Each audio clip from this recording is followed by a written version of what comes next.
Praise the lord. పునరుద్ధానుడైన యేసుక్రీస్తు నామములో మీ అందరికీ నా శుభాభివందనాలు. బాగున్నారా?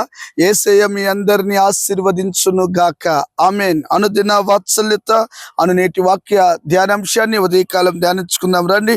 పరిశుద్ధ బైబిల్ గ్రంథములో యోహోను సువర్తమానం 15వ అధ్యాయము 8వ వాక్య భాగాన్ని నేను చదువుతాను. వీలైతే బైబిల్ తెరిచి వాక్యాన్ని గమనించండి. మీరు బహుగా ఫలించుట వలన నా తండ్రి మహిమపరచబడును. యేసయ్యకి మహిమ కలుగును గాక. దైవజనమా, ఈ వాక్యం వింటున్న నీతోనే ప్రభు మాట్లాడుతున్నాడు. దైవజనమా, ఈ వాక్యం వింటున్న మీతోనే మాట్లాడుతున్నాడు. అమ్మా, ఏంటి నీతోనే మాట్లాడుతున్నాడు? నా దేవుడు ఎవరో తెలుసా? మాట్లాడే దేవుడు. ఎటువంటి పరిస్థితుల్లో ఉన్నా ఆయన నీతో మాట్లాడతాడు విశ్వసించినప్పుడు. చదవబడిన ఈ వాక్య భాగంలో మీరు బహుగా ఫలించుట వలన తండ్రి మహిమపరచబడతాడని ఉంది కదండి. నువ్వు ఎండిపోవటం దేవుని చిత్తమా? నువ్వు పాడైపోవడం దేవుని చిత్తమా? ఏమండి, దేవుని సన్నిధికి వచ్చి ఫలములు లేని జీవితము ఫలించడము దేవుని చిత్తమా? లోతు వలె ఎండిపోవటం దేవుని చిత్తమా? కాదే. దేవుని చిత్తం ఏంటి? దేవునికి ఇష్టమేంటి? దేవుడు ఎలా మహిమపరచబడతాడు అనుకుంటున్నావు? నువ్వు ఫలించుట వలన. Praise the Lord. నీ వ్యాపారంలో ఫలింపు కనబడాలి, నీ వ్యక్తిగత జీవితంలో ఫలింపు కనపడాలి. వీటన్నిటిలో నువ్వు ఫలభరితమైన జీవితము చేయాలి అనంటే నీలో ప్రార్థన ఉండాలి. దేవునికి స్తోత్రము కలుగునుగాక. ఏవండి, ప్రార్థించే నీవు దేవుని సన్నిధిలో నిలిచి ఉంటే ఖచ్చితంగా నా దేవుడు ఏం చేస్తాడు? నిన్ను ఫలింప చేస్తాడు. అబ్రహామును మీరు ఎరుగుతురు కదండి.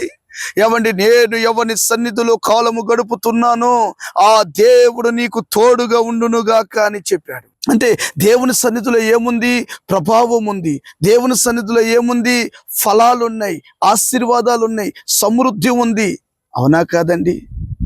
ఏమండి, షాపింగ్ మాల్కి వెళ్తే అన్నీ ఉంటాయి.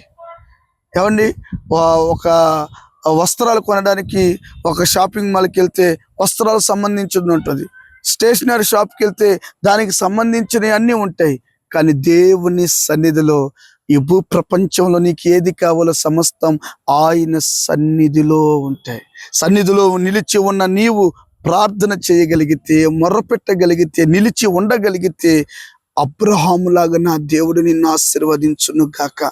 దేవుని సన్నిధిలో నిలిచి ఉండకపోతే లోతు వలె నువ్వు ఎండిపోతావు. ఈ వాక్యం వింటున్నా మీ జీవితంలో నా దేవుడు అట్టి గొప్ప కార్యం చేయనుగాక. అప్పుడు నువ్వు ఫలించావనుకో, తండ్రికి మహిమ, తండ్రికి ఘనత, తండ్రికి సంతోషం, తండ్రికి ఆనందం. ఏమండి, మిమ్మల్ని చూసి నా పిల్లలు ఈ స్థాయిలో, ఈ స్థితిలో ఉన్నారని ప్రభు ఎప్పుడు మహిమ పొందుకుంటూ ఉంటాడు. అట్టి కృప ఈ వాక్యం వింటున్న మీ అందరికీ ప్రభు సమృద్ధిగా కుమ్మరించునుగాక. తలలు వంచండి, ప్రార్థన. ప్రేమ కలిగిన మహాపరిశుద్ధుడు అయిన దేవా, ఈ వాక్యం వింటున్న బిడ్డలందరినీ ఫలింప చేసి నీ సన్నిధిలో స్థిరపరచమని యేసు నామమున అడిగి పొంది ఉన్నాము తండ్రి. Amen. Thank you. God bless you. దేవుడు మీ అందరినీ దీవించునుగాక.